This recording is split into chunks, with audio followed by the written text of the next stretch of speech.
we'll talk about the composition of the atmosphere.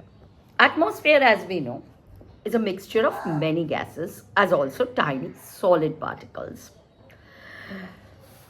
If we get a clean, dry sample of air, we know it is made up of 78% nitrogen and 21% oxygen. Now, what are the uses of this? First, the function of oxygen is it helps in burning also and breathing. Without oxygen, most living organisms will die. They cannot survive. But then what is the function of nitrogen? FF, I'm writing for functions. Nitrogen, we know it has no taste nor any smell. It is a colorless, inert gas. It dilutes the oxygen and slows down the process of oxidation. That is also very much needed. Because if there would have been only oxygen, everything would have burnt away within minutes. So it dilutes the effect of the oxygen.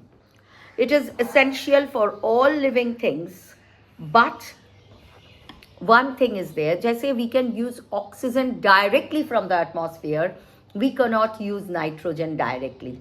So what we have to do is that we have to use it indirectly. How? See, plants obtain the nitrogen from the soil and animals obtain nitrogen by consuming these plants. So we are getting an indirect supply of nitrogen. These gases are responsible for life on the earth. However, they are for weather phenomena kintu oxygen and nitrogen doesn't have that much role to play. Then the remaining 1% of the air is made up of a number of gases. They like carbon dioxide, water vapor, helium, hydrogen, argon, all these gases, but they constitute only 1% of the gases. Carbon dioxide, it is needed also. It is needed by plants, for their survival, for photosynthesis, for the purpose of photosynthesis. So this is the use of carbon dioxide. Water vapor is responsible for all forms of precipitation. So here in each line, we are giving the functions of each of these gases.